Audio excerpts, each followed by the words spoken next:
The Democrats win in many cases. Lauren, your latest piece for The Hill is entitled Democrats' 2024 Prospects Rise Thanks to GOP Extremism to that point. But 2022 failings still loom. You write in part this: voters have made clear their views on the most extreme candidates for office since Donald Trump's 2016 victory. Extreme candidates on either side have lost more elections than they've won. Voters are turned off by chaos, instead preferring stability. An attitude evidenced most by the increase in split-ticket votes in November. For Democrats to retake the House majority in 2024, they need to learn from their three biggest mistakes in 2020. Turn around weak state party infrastructure in key states such as New York, invest heavily in the closest purple states and districts early on, and lay the groundwork for a broader coalition of Democrats to support electable, moderate candidates where they are running. Nationally, Republicans outperformed Democrats in the midterms by more than 3 million votes. And in fairness, Democrats never expected to do as well as they did. National Democrats were focused more on defending vulnerabilities than on picking up opportunities. In retrospect, that was a mistake. With the country so closely divided, Democrats can afford no unforced errors in the next election cycle. The work must begin now to help build the infrastructure and plan for investments in the right places to win the next time around. And Joe, bringing us back to Matt's piece, I mean, the midterms were a big victory in many ways for Democrats, but that's because, as he says, it was a desperate cry for a political party that's not crazy or evil. Right. Not necessarily for the Democrats. Well, and Lauren, so many great points made here. Yeah. You know, you look at New York, you look at Florida, the failings of the Democratic Party in both of those states, monumental. And my God, they allowed George Santos to win.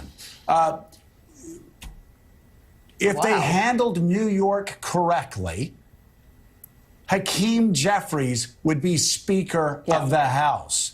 If they had actually organized in Florida, Democrats would have picked up 1 or 2 House seats in Florida. You are so right. The entire political world would look differently if they had just organized, not great, if they just organized in New York and Florida.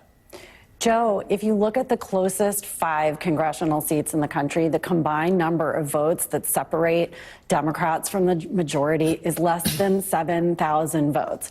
Adam Frisch in Colorado, it was 560 votes. You look at how many votes Sean Patrick Maloney lost by, it was 1,800 votes. So there's a seat in California, less than 600 votes. Another seat in Colorado, less than 1,000 votes. So when you look at the margins and you look at how close we were, it's hard not to feel like a state like New York, and we can talk about Florida, but a state like New York was honestly political malpractice. We should not have lost those seats in New York. It was avoidable, not just the George Santos seat, but obviously what happened to Sean Patrick, which, you know, to have lost so close, it was a total screw up after this nightmarish redistricting process that left candidates having to run in 10 weeks for these impossibly new lines. I mean, it's a mess. But the point is that you think of places like New York, which is a blue state, the infrastructure for Democrats in the state of New York is a mess. It's a very weak state party. The Long Island Democrats have no infrastructure. So, like, you look at the map for 24 and you see how close Democrats were. And then, of course, you see the extent to which even that 5-seat or 4-seat majority Republicans have is giving them a chance to completely own the national narrative, to gaslight on endless numbers of issues, to kick members of Congress off of the Intel Committee on fake news. I mean, it just goes on. And to the point about momentum, that's why they have the momentum. They have the news cycle because they're in the majority. So, look, you look at 24, you got to look at Michigan. Michigan is a huge bright spot for Democrats, huge opportunities there. But you got to look at these places where Democrats lost by these razor-thin margins. By the way, one point I got to make about that congressional seat in Colorado, which, Joe, I know you'll appreciate. You know, Adam Frisch, who lost by just that 560 votes. One of the reasons is because left-leaning Democrats, it's not just because he couldn't flip enough Republicans, left-leaning Democrats in his own district thought he was too moderate and didn't turn out. And that's really critical because Democrats did as well as they did because of these moderate candidates in purple districts. That means we got to do the work. Democrats need to do the work to make sure the left flank of the party turns out and supports candidates that may not be as left-leaning as they'd like them to be. But if the alternative is an election denier, some anti-democracy on the right, those left-leaning Democrats, if they don't turn out, it's a huge disadvantage. Well, They need a place to go. They don't turn out because he's not progressive enough, so Lauren Boebert wins? Yeah. Exactly. Really? Wow. Wow. So let me ask you, though, to Joe's point, this idea of that he's a charlatan, he's a fraud, but he's more symbolic of a deeper rot within the Republican Party, that they've been willing to just lie and accept lies in the name of power.